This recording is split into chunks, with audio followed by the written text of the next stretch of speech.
partenaires yi nga xamante ne ñoom ñoo la ñuy àndal chaque matin muy tey Sultan ak jus Enjoy ñuy ànd ak ñoom ci li nga xamante ne mooy Salam. Mariama Traoré, on va parler bien sûr donc de ce naufrage donc du bateau le Joola 23 ans après. Donc les familles demandent donc la réouverture donc du dossier. Alors waroon nañ ci ànd ak suñu invité tey mais comme on l'a dit à la dernière minute mu am empêchement mais n'empêche dañ lay bàyyi tey nga daal ci ñëwaat bu baax a baax. waaw ñu ñëwaat ci te je pense que du ñàkk ne sax beneen jotaay également ñu invité koo xam ni bokk na ci njabootu way lor yi comme ni ko Seydou junjee effectivement tey dañu waroon am koo xam ni dafa fale ci ñoom mu di Fadiaba bokk ci comité d'initiative bi waaye nag comme li yàlla def rek dafa am dog-dog moo tax mujjut ñëw waaye bokk na ci li ñu doon bëgg xuus ak moom ci lu sori mooy kon tey fi nga xam ne fa la ñu toll jëm ci wàccaayu ñeel fàttaliku suuxu bateau le Joola parce que xam ngeen ni ki ñaar fukki fan ak juróom-benn ci weerum septembre atum 22 ci le tiis boobu daal di xewoon mu nekkoon nag jiye bu mag boo xam ni des nañ koy di fàtte at bile nag ci ren bi moo nekkoon ñaar fukk ak ñett gannaaw ba loolee xewoon kon bien sûr de 23 ans après tey nag bëri na ci ay exigences yu yees yoo xam ni bàyyeeko na ci njabootu way loru yi et puis bateau le Joola nag ci weerub septembre atum 2022 bi nga xam ni suuxoon na fàttali leen rek moom moo doon assuré li nga xam ne moo jëm ci liaison Dakar Ziguinchor doon jël li nga xam ne moo di mag xale gone ak mag waaye nag ca ba mu suuxee également ñi ngi wax ni ci bilan ba am na lu toll ci 1863 yoo xamante ni nag ñoo ci daal di des maanaam ñàkk ci seen bakkan 63 rescapés 64 autant pour moi di kon ñi nga xam ne ñoo ci daal di mucc bateau boobee nag ci waax yu Gambie ci la fa nag daal di des donc mu nekkoon nag loo xam ne daal metti na ndax li nga xam ne moo fa ña fa ñàkk seen bakkan lim gi sax nee nañ moo ëpp ci li nga xamante nag moo nekk bateau Titanic bi ñu jàppoon ni moo nekkoon catastrophe maritime bu gën a mag boo xam ni dundoon nañu ko ci yooyee jamono Titanic nag xewoon ci atum 1912 amoon lu toll ci 1500 morts waaye bu ñu koy natt gis ngeen ci wàllum bilan Joola moo ko daal di ëpp fuuf Joola nag ñi ngi ci doon wax lu jëm ci wàllum surcharge gannaaw bi nga xam ni def nañ sax yenn ci ay enquête yooyu itam taxoon na ba ñaar ci ay ministre ci jamonoy Abdoulaye Wade mujjoon daal di tekki seen nombal tànk bokk na bi ñu dénkoon wàllum forces armées ak également wàllum transport kenn ki di Yuba Sambu keneen ki également di Youssouf Sakho ñoom ñaar ñooñu ñëpp nag dañu mujjoon tekki li nga xamante nag moo di seen nombal tànk wax naa ko ci li nga xamante ne moo feeñoon kon ci enquête bi on parlait également lu jëm ci wàllum surcharge ndax bateau bi di bateau le Joola ba ñu koy taxawal ci lim bi nga xam ne mënoon na ko jël toll na ci 180 ci ay personnes waaye jàppale ni jiye boobee ba muy amoon na lu toll ci 1928 ci ay doomu aadama yoo xam ni ñoo nekkoon nag ci boobu lépp bateau à cela également boolewuñ ci tout tànk yi nga xam ne dañu am juróomi at te ñu mënoon di voyager gratuitement loolu itam bokkut ak dara li nga xam ne moo di bagage yeeg des dizaines de tonnes de marchandises yi nga xam ne duggoon na ci li nga xamante nag moo di bateau bi kon mu mel ni wàllum surcharge boobu nekkoon na loo xamante ni nag mooy lu réel loo xamante ni itam gisoon nañu ni am na ci boobee bateau le Joola en 2003 également il y a eu quand même des enquêtes qui ont été menées et ci enquêtes yooyu nag par la suite gis nañu état bu Sénégal dafa mujjoon classé dossier bu jëm ci bateau le Joola sans suite daanaka kenn lañ ci téye woon comme responsable mu nekkoon commandant bu bateau bi te commandant bu bateau boobee sax dafa mujjee woon des ci li nga xam ne moo di gaal gi moom lañ ci daal jàppoon ni lu jëm ci charge yi ci ndondom la ñu ko daal di tegoon mu di Issa Diarra moom la ñu jëloon tenir ko comme responsable par rapport ak li nga xam ne mooy cette catastrophe maritime là nga xamante ni am na alors 23 ans après ñaar fukki at ak ñetti gannaaw bu boobee ji am aujourd'hui ñi nga xamante nag ñoo di njabootu way loru yi ak également rescapé yi ñoom la ñuy sàkku nag lenn képp la ndax jàpp nañu dafa war état bu Sénégal daal di ubbiwaat li nga xam ne moo di dossier bi rawatina aujourd'hui bi ngeen xamee ni nag dañu changer régime ndax ñoom ñu ne loolu kese lañ leen mën a def ngir nag ñu mën a daal di en tout cas am li nga xam ne moom la ñu bëgg mooy kon yoon daal di ubbiwaat boobu lépp dossier waaye à cela également leneen loo xam ne ñu ngi koy sàkk mooy kon ñu daal di génnee bateau bi fi nga xam ne fa lañ daal di ne jéem ko daal di exposé et fi ñu ko mën a exposé moo di ca musée mémorial bu Joola parce que xam ngeen ne am na benn musée boo xam ne at mi daaw ci la ñu ko daal di taxawal mu nekk nag loo xam ne dañu ko fa teg ngir un peu bañ a fàtte li nga xamante ne moo di jiyee bu mag boobee nga xamante ne moo daal di xewoon mais laata kon ñuy ñëwaat ci yeneen ci ay points jëm ci mbir mi ni mel ñu dem teewlu ki nga xamante ni nii moo di Chamsidine Aidara moom nag mooy yor kaddu njabootu way loru yu bateau lu Joola ak également rescapé yi ñu teewlu kaddu yi nga xamante ni yëkkati na ko parce que ay bés bi ñu génn ci lañ doon def janoo ak way taskatu xabaar yi ci la ñu fasal donc bien sûr les exigences de l'heure bokk na ci ñu génnee bateau bi mais également ñu daal di tegaat dossier bi sur la table ñu teewlu kaddu yi daal di dellu sa sur ce plateau.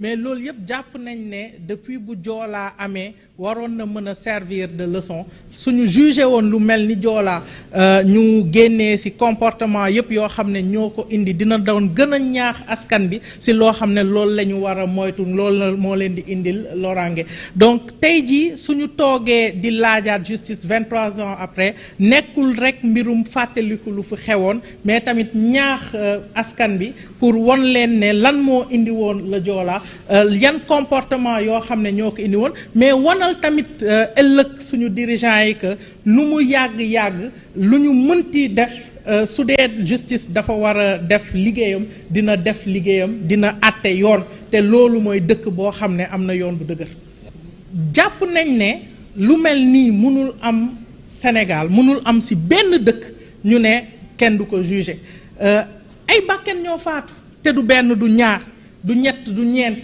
2000 la donc tey jii suñu toogee ci dëkk boo xam ne mënul rendre justice pour 2000 personnes yu ñàkk seen bakken xawma dëkk boobu justice am lan lay njëriñ donc tey suñu toogee di laaj justice pour Joola dañoo laaj loo xam ne mooy yoon ci dëkk bu mel ni Sénégal dëkk de droit boo xam ne tey jii autorité yu fi nekk wane nañ seen bëgg-bëgg tabax loo xam ne mooy muccal Sénégal ci lu mel nii mooy muccal Sénégal ci yenn comportement yi yenn catastrophe yi ak yenn événement yi ren ñi ngi waxtaan ci wàllum justice commémoration bu ren bi dañ ko teg ci thème justice ne 23 ans après le Joola pertinence de la réouverture du dossier waaye maa ngi fàttali tamit ne suñuy wax la Joola nekkul justice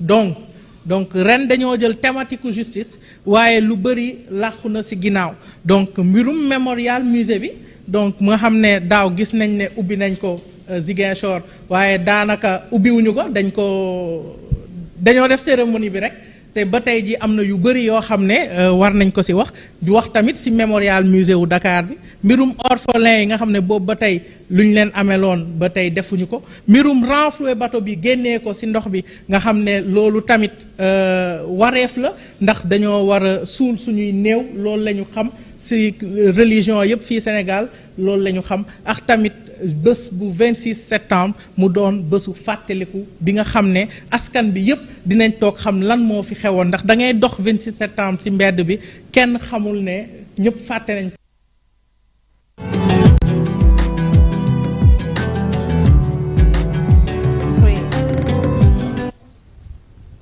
voilà mi ngi mu nekkoon Chamsidine Aidara moom nag yor cadre association des familles de victimes et rescapés du Joola bokk na kon ci conférence de presse bi nga xam ne amal nañu ko ay bés bi ñu daal di génn ñoom njaboot yooyu jëm rek ci également di xool wàccaay yu mujj yi nga xamante ni nag moom ci la ñu daal di toll gannaaw bi nga xam ne nag fileeg ñaari fan wala sax ñett ci la ñuy amal nag fàttaliku bi jëm ci suuxub bateau Joola alors ci kàddu yi itam dégg ngeen li nga xam ne ñoom aujourd'hui moom la ñuy daal di exiger jëm ci état bu Sénégal bokk na nag nee na ñu daal di ubbiwaat lu jëm ci dossier bi parce que jàpp nañ ñi bateau boo xam ne dafa daal di suux te lu mat 2000 ci ay doom doomu aadama ñàkk seen bakkan ba tey jii amul benn justice boo xamante ni def nañ ko ci, amul benn responsabilité également boo xamante ni jot nañ ko ci daal di sutiyee.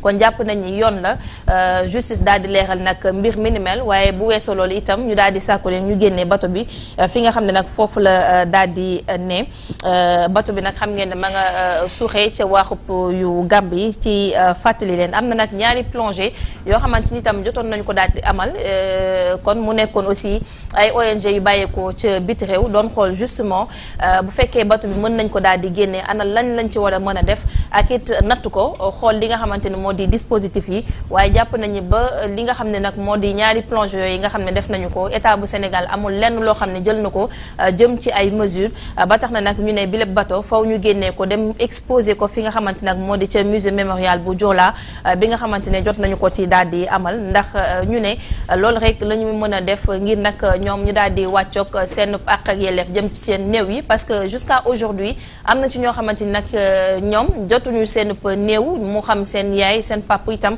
wala seen doom. kon jàpp nañu dafay jaadu bato boobee ñu mun ko daal di génnee bu ko defee sax ñoom bu ñuy ñaan ñu mën a dem foofu noonu di mën a amal seen ñaan.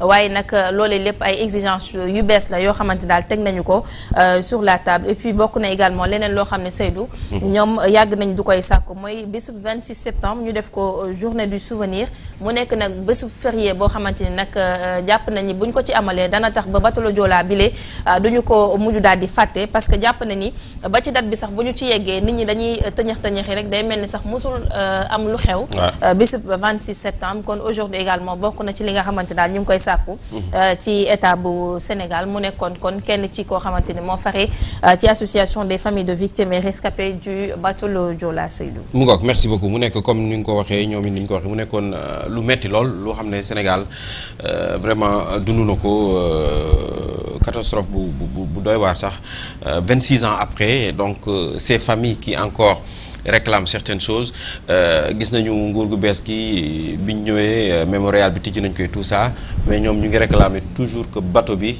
ñu daal di koy génnee foofu mu nekk maintenant avec des moyens quand même ça demande beaucoup de moyens pour le faire mais je pense que quand même 2000 morts voilà c'est war nañu mën a def loolu bu yàgg quand même. c'est un sujet difficile. Très difficile waaye. maa ngi envoyé léegi suñu technicien yi l'image de Pape Alé Niang actuel DG de la RTS muy interviewé le ministre Sakho ci biir bateau bi mooy bi ñuy def le voyage inaugural. waaw bi ñu dellu see Pape mu ne ma grand ma ne ko mu ne ma ce bateau là va faire parler de lui ma ne ko lan mu ne ma ñaari moteur la am benn bi moo daw à l'aller on a eu des problèmes au retour man dama jël oto ñëw bu dawee 2 mois dara amul ma xam ne yàlla war nañ ko xoolaat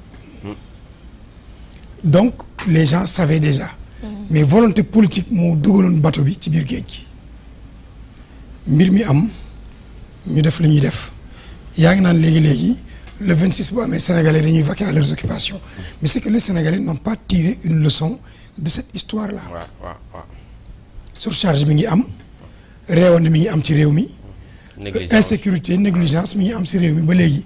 bateau bu ñu la defaral jëlee ko Allemagne indi la ko ni la 580 personnes la mën a jël. nga def ci 1900. lu bokk la bagage. waaw 1863 deesi nga am 64 rescapés benn jigéen moo si mucc. terawul nga continuer dund normalement dañuy wax film bi Titanic. mais Titanic mooy 3e tragédie parce que bi ëpp doole 1987 la am en Philippines ñun ñoo stop mais ñun dara changé wul au contraire dañu koy politiser maa ngi rappelé wu man bi ma si mujj liggéey mooy jour bi ñuy arrêté Ousmane Sonko ñun jour boobu Ziguinchor la ñu fekk ñuy visiter le mémorial bi mooy musée bi ñu defar mais même pour musée bi tey mën nañ ko wax parce que dañu ni journalistes yi nga xam ne que ni ñoom ñoo ci liggéey bi affaire bi di am ñoom la ñu war a woo pour 2e étage bi fi médiathèque bi am ñun ñu alimenté ko mais Seydou ñu dem bind ma ni Mbagnick Ndiaye lan la si def Latif Coulibaly lan la si def Ablaye Diop lan la si def am na ku fi nekkoon ku santoon Bousso ministre de la culture lan la si def mu tombé nag ci Aliou Sow nekk ministre mais document bi ñu si defaroon bi ñu pare dañ ñu ni li benn bind si yeneen ministres yi c'est tellement beau que document bi nañ ko nëbb nañ ko denc parce qu'il fallait juste ñu tatagal ministre bi fi nekkoon à l'époque pour dire que politique daf si raxu aujourd'hui mémorial bi pare na mais lañ si bëgg amu si heure bu affaire bi dellu see 26 septembre lan la ñuy wax dañu bëgg ñu renflouer mais renflouement c'est pratiquement impossible l'État du Sénégal ne mettra pas les moyens pour ça. waaw 26 ans après. ñun bi ñu demee ba Gambie ñu yóbbu ñu ci fi mbir mi nekk xam nga lan la ñu Gambiens yi permettre mooy hélice bi nañu dagg benn hélice bi jox ñu ko ñu yóbbu ko dem teg ko ci mémorial bi mais renflouement wu bateau bi État du Sénégal nanguwul ba fi may wax ak yow les familles nag c'est dommage que mbir mi am ni mu demee nii mais boo nangoo ñu jox la 10 millions par tête ci nit koo ñàkk mënutoo tourner di porter plainte je suis désolé. mais y en a qui avaient refusé du ñoom ñëpp a jëloon. mais ñi refusé dañu néew. parce que xam nga y a au moins 9 nationalités yu si bokk gaa ñi dem porter plainte sur l'international mais Mariama bi ñuy tabax mémorial bi ci fiñ ko def daf si am benn partie boo xam ni genre bois sacré la woon foofu nit ñi ñu jël ko boole ko intégré ko ci biir mémorial bi fu mu nekk mu war a nekk loo xam ni que ni dafa waroon porter la culture casamançaise l'économie casamançaise le patrimoine casamançais mais jusqu'au moment où nous parlons lañ ci war a def defuñu ko ci ñi ngi jëm tey le 26 ba dimanche État du Sénégal génnewul en tout cas arrêté wul woon format bi ñuy célébrer li nga xam ne que ni moom mooy anniversaire 23e du nom bu disparition bateau Joola moo tax ma keroog ma wax ko benn officiel ma ne que c'est un naufrage dans un naufrage parce que l'État du Sénégal n'aime pas qu'on parle de cette histoire-là. Ouais. C'est une plaie boulée là pour l'État du Sénégal. Mais après tout l'effort que ce nouveau régime a fait par rapport au mémorial et tout ça, tu ne penses pas qu'ils doivent quand même continuer cet effort, aller jusqu'au bout pour satisfaire un peu, parce que 23 ans aussi, il y a ñi ko doon défendre nii bi ñu koy voilà. et mieux musée bi amul benn symbole comme li benn wax. amul benn symbole amul benn activité. non bu ñu waxantee dëgg. donc pour man bu ñu waxantee dëgg. parce que tout ce bruit qu'ils ont fait bi ñuy dem tijji affaire bi kërëb direct RTS est-ce que ñun sax def ñu ko woon direct. non xam nga voilà ñan ñoo ko ubbi. régime bee moo ko ubbi. non régime bii la. déedéet ñii la ñoo def inauguration bi ak Aliou Sow. c'est sous Macky Sall ah. sous Macky Sall. non Macky Sall demul. ñii ils ont fait quelque chose. kon dañu inauguré waat. mais l'inauguration c'est avec le ministre Aliou Sow. est-ce que ñoom defuñu pose première pierre. non waaw ñoom dañoo defoon pause ñii inauguré à Dakar comment ça s'appelle. beneen musée bi ñuy am na amal beneen bu ñu war a def fii bi ñu war a def à Dakar. non le nouveau le kii là je me souviens très bien Khady Diène comment il s'appelle. Khady Diène Gaye ministre de la culture. j'ai suivi moom ak parce que comme maa ngi la ko doon wax hors antenne j'ai un ami qui est à l'IFAN maa ngi doon suivre je sais pas nag xaw ma ñoom. Attends, je vais voir ça. Je vais voir. Continue, on va vérifier ça, ouais. L'inauguration, Macky Sall dafa waroon dem. Mais les services de sécurité ni que président bul dem. Donc Aliou Sow moo dem ànd ak le premier ministre Amadou Ba. ñoom ñoo ko ubbi. Il était question que Macky Sall yaay. Mais Macky mujjul dem Aliou Sow moo dem ak ñële. bi ñu paree ñu jël la dame bi porté woon le projet muy madame Fall Soxna Gaye. moom ñu teg ka fa. ba moment bi dimanche je lui ai parlé ba moment bi may wax ak yow nii li ñuy xaar mooy que Amadou Ba dem fa mu nekk sa première sortie et que en termes de budget ñu jox leen lu ñu mën a fonctionner correctement mais ba fi may wax ak yow dégager guñu budget pour la commémoration de ce 26 septembre xam nga Seydou cette histoire du bateau le Joola li ñu si war a def defaguñu ko si li ñu si war a waxaguñu ko si les enfants nag les pupilles de la nation yi si nekkoon sont en train de grandir. waaw tey am nañu plus de 20 ans am na si ñoo xam ni dañu ni ñoom la vérité finira par éclater tôt ou tard. maa ngi koy wax Mariama sànq muy rey y a des gens qui ont été indemnisés qui ne faisaient pas partie des morts. Subhanallah. ça c'est une réalité aussi parce que Sénégal li nga xam ne ci transport aérien transport maritime même transport terrestre mooy li jiitu ñun duñ ko def tey boo jëlee fii ay nit war leen yóbbu Tambacounda da nga war a am li ñuy tuddee manifeste nga ni sama oto bii kat Mariama Traoré moo si nekk Issa moo si nekk Dame moo si nekk Mamour moo si nekk ku nekk nga joxe numéro téléphone am ak carte d'identité pour que bu jëyee amee ñu xam ne ñii ñoo si nekkoon mais bateau le Joola manifeste boobu retouré wuñ ko moo tax y a des personnes yu ñëw dugg ci biir mbir mi buruxlu ñëw fay ay jooykat ñu ñëw jooy sama papa mi ngi si woon sama doom mi ngi si woon sama yaay mi ngi si woon bind joxe seen tur ñu fay la 30 millions parce que tu as perdu 3 personnes. Effectivement, pour revenir sur ce qu'on disait tout à l'heure, c'est Amadou Ba et Ali Sow qui étaient là-bas pour l'inauguration. Léegi l'année dernière ce qui s'est passé mooy li ñu jotoon a génnee ci bateau bi. waaw moom la ñu demoon. mooy yi ñu Gambien yi jox. waaw moom la ñu demoon marine nationale moom la ñu demoon exposé foofu ak waa IFAN et tout ça c'est vrai ak ministre Khady Diène Gaye foofu ci Ziguinchor. C'était d'ailleurs l'année passée le 26 septembre 2024. C'était parce que dañ fa doon xaar. waaw Ousmane Sonko booy rappelé wu. waaw 26 septembre daaw. 24 ñu bari dañ koy reproché Ousmane Sonko. waaw mooy jour bi muy def conférence de presse am.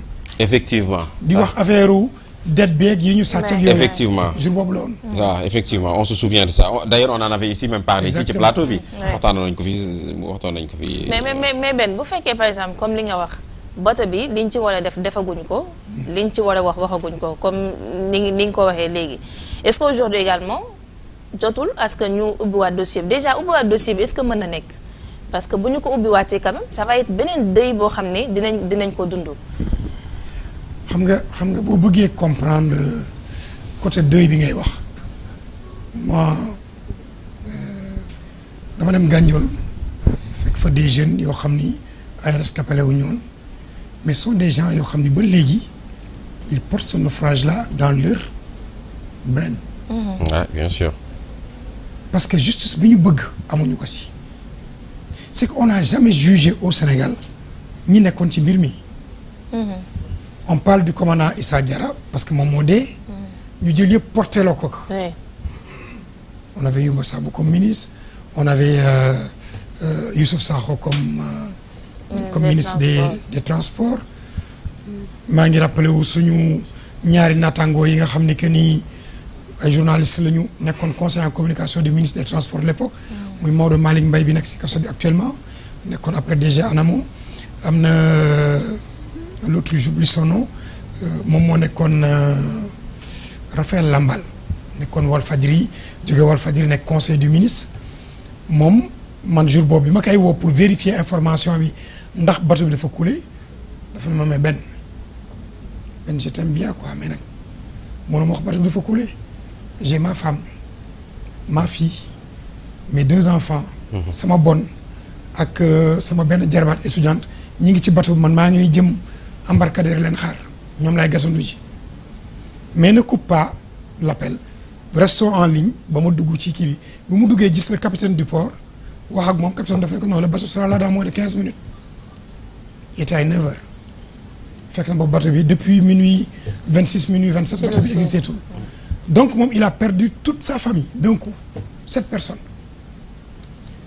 mais dëkk Kër Massar mi ngi dëkkoon ak Antoine Ngor Faye jëm si yàlla ji. waaw ak Jean Meissa Diop bi nekkoon Walf. ñooñu ñoo doon ses voisins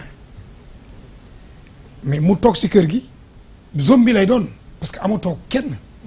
et il retrouve sa femme bi ñu ubbee conteneur bi yeboon koor yi ñu repêché mu ñëw fekk jabaram mi ngi bokk doom ji nii ci dënnam. yeneen koor yi gisu leen moom ñaar yooyu rek la gis. mais imagine-toi kooku deuil boobu naka lay koy porter. Finalement dafa quitter Sénégal il est parti au Canada dem installé wu foofu ñëw na fi daaw pour génne benn livre sur le bateau mais ñoom ni ñu koy dundee fee parce que dañu am suivi psychologique fii Sénégal suivi psychologique boobu amu fi. donc les gens 23 ans après ils continuent à porter ce deuil. am na suñu des familles à Ziguinchor bi ñu mujjee dem cimetière Kantène fi ñu leen suul dañu nii. ñun ba fu ñu toll nii dañu gëm ni nos parents là vont revenir tant que gisuñu koor yi duñu def li nga xam ne moom mooy les funérailles. ça veut dire que c'est des drames familiaux qui sont encore là. et malheureusement ñi fi nekkoon comme officiel de l'État tey pare nañ si ñu ngi continuer seen àdduna tranquillement Ouais, malheureusement. Et d'ailleurs ça me faisait penser à ce que Mariam disait tout à l'heure, quand tu mets toute la responsabilité sur un commandant qui n'a pas survécu. Voilà, c'est vrai que le commandant c'est la personne morale, après tout c'est le premier responsable donc d'un navire, mais bon.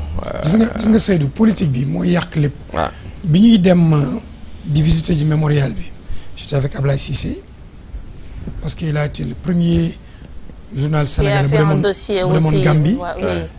def ko intéressant sur le Joola. Abdoulaye Waye. man on m'a fait venir parce que j'avais annoncé la nouvelle à la radio.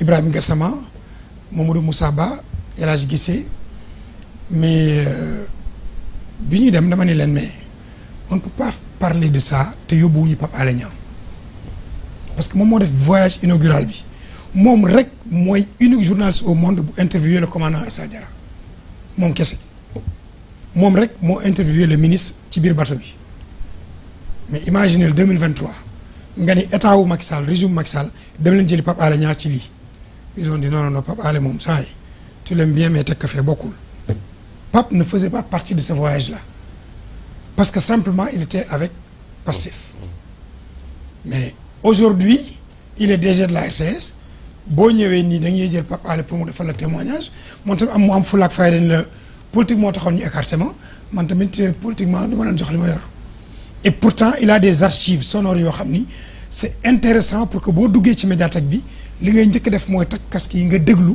yooxu yeeg yooyu yëpp Pape les a mais dafa ni bon ndem sax c'est pour l'État je ne le fais pas parce que j'ai été combattu politiquement ndaxte bokkuma ñoom boor bu ñu demee ba état war a taxaw la république war a taxaw la nation war a taxaw mais nañu teg loolu yëpp de côté parce qu'on le fait pour l'humanité parce que les 9 nationalités étrangères yi ñëw di visiter mémorial boobu war nañu xam li xew war nañu mën a dégg les cris de ce premier rescapé bi njëkk def témoignage un certain Ben xaw ma Coulibaly la sant xaw ma mais c'est le premier à avoir dit et raconté ce qui s'est passé mais fii politique dafay tax ak loo am daraja loo nekk ndekk naanaan mais gars yi suul la teg la de côté malheureusement. Ouais, malheureusement. En tout cas voilà on verra d'ici 2 jours hein, parce que là on est le 23 donc le 26 la état bi nar a def comme ni ko benn waxee ba léegi ñoom ren xaw ma bon suñu invité bi bu ñëwoon mënoon nañu ko. ils vont faire une cérémonie sobre foofu ci mémorial ba. puis dem kanteen peinturaat lasowaat kii bàmmeel yi loolu rek. surtout pour te dire que Seydou ñun dañu nekk si caaxaan gis nga jour bi ñuy defar cimetière Kanteen. Ablaye Wade di ñëw mooy ça s'est passé en 2002 26 septembre 2003 bi Ablaye Wade di ñëw si cimetière bi muy dugg si du ma fàtte mukk Wade bi muy dugg si gaañ ñi ngi laso bàmmeel yi pare gu ñu woon. il est arrivé vers 10 heures bi muy dugg si gaañaa ngi continuer di laso bàmmeel yi j'étais avec Pape Alé mu dugg si xool ka xoolu yow dama la jëppi quoi ba léegi nuyu ko Pape ni ma yoon Pape lu ma ko def man que sama maam bi la mënul nangu xam nga c'est-à-dire que parfois il faut que nga départir de ces sentiments personnels politique, de cet égo surdimensionné de dirigeant bi nga nekk dugg ci loo xam ni que ni c'est la République rek moom moo lay incombé quoi malheureusement bon nos hommes réaction épidermique la ñuy def te loolu nag du jur lu baax quoi malheureusement mu ngoog merci beaucoup El Hadj Ben Mokhtar donc Mariama jërëjëf yow ci li ñu indiloon tey. merci Seydou. Bon je pense que comme ni nga ko waxee du ñàkk ne également beneen rubrique. si possible bu ñu amee également koo xam ni moo faree ci association bi comme tey nu ñu ko bëggee woon am ak yéen. pourquoi pas la semaine prochaine sax s'ils sont dispo on va revenir sur la célébration. ñu gën cee xuus nag. Mariama heure bu bëggee def bateau bi rek moom. ah bon. bi mu ko fi bëggee njëkk def. waaw temps bi la woon non semaine passée. temps bi daf la xoj si la bàyyil ba semaine prochaine. semaine prochaine nga indi gan bi am gàllankoor. loolu la préparoon semaine passée. non semaine passée. non en fait semaine passée. ci kii bi non kii. c'était ce qui s'était passé à Mbour. ok wax nga dëgg. ci kii bi naufrage bi woon voilà.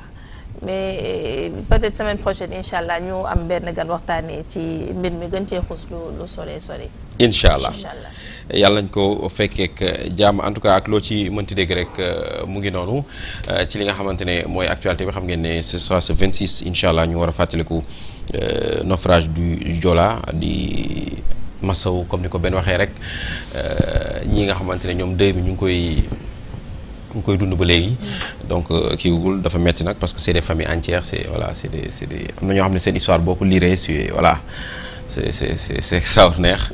mais amoon na merci beaucoup je voulais parler d'Idrissa Diallo ndeysaan moom aussi. après dafa rejoindre il avait perdu toute sa famille. des ci bateau bi. ñëw na fi d'ailleurs avant muy décédé. Ah oui. ñëw na fi Malikia on a fait un plateau ici. Parce que les archives sont encore là mais. D'accord. Moungok, merci beaucoup El Hadj, ça a été un plaisir de t'avoir sur le plateau aujourd'hui. Actu Show à 16h Inch'Allah. Inch'Allah avec Ndiogou ak l'autre Maguette Wade, on va parler des Nations Unies. Waaw. Parce que sànq dama dégg Mariama di wax ni télescopage. Ah ouais, c'est vrai, télescopage. Télescopage bi Mariama, il faut que ñu def attention. Est-ce qu'il y a eu vraiment télescopage? Non, je veux dire journaux yi journaux yi vraiment mel ni voilà. Les gens ont extrapolé mais Diomaye ak Macky Sall je veux dire dajewuñu face to face. C'est que Macky Sall est là-bas jusqu'au 29. Diomaye dafay dem defi li muy def. Macky Sall a été invité pour prendre la parole def na ko il continue sa vie. Demain il présente son livre Diomaye a son agenda il fait mais bon xam nga ñun presse bi ñun. on aime trop le sensation. ñu ngi noonu rek ne ko ñu ngi noonu rek li yàlla xam doy na mu ngoog merci beaucoup donc Actu Show 16h El Hadj Ben Mokhtar ak le doyen Abdoulaye Ndiogou ak seen gan yi incha allah ñu fas yéene waxtaane loolu. Mariama on se retrouve. Imam Kanté kañ lay ñëwaat. ay na fa ngeen Imam Kanté tamit. Imam Kanté kañ lay ñëwaat. moom livre am génn na. waaw j'ai beaucoup adoré émission bi ngeen def la semaine dernière. La semaine dernière j'ai pas suivi la semaine dernière fa laa nekkoon sax man ay man. damay dox rek. semaine dernière waxtaan bi kawe na mais aussi amoon bëri woon na xam-xam quoi. Ah non Imam Kanté c'est toujours xam-xam lay waxee loolu moom il faut le reconnaître avec lui ko ci njombar moom loo ko bañ nangul ko am na no Imam Kanté moom toujours c'est un débat technique xam-xam lay waxee duroowul ak mais aussi Seydou y a je crois qu'on n'a pas félicité Diabel Imam oui Moukhadam parce que itam ce titre-là à son âge très jeune c'est une très très lourde charge waaw ijaaza bi waaw très lourde charge ñu ñaan yàlla mu woyofal ko et puis musal ko si cat amin liggéey na ko aussi ci taraxe bi sérieusement liggéey na ko ci taraxe bi macha allah Imam Diabel ñu mu xadamal ko foofu jox ko ijaasa pour mu mën di joxe nduroowul ak sëriñu gars yi nduroowul ak Issa moom xaw ma ban wird lay joxe moom Issa moom xaw ma ban wird lañ ko jox ban ijaasa lañ ko jox moom pour mu joxe wird Mariam mooy sa sëriñ de yow sa sëriñ man mii ban sa sëriñ ban wird lay joxe man léegi ay taalibeem laa yërëm Issa dina joxe wird mais heure bu gisee Mariama kurus gi dog doy na waar kon ne foog ñu wird yi ngay joxe damay bàyyi ba caméra yi fay ma passe ko Seydou kii mu ngoog Mariam on te retrouve je voulais dire demain mais après demain inchallah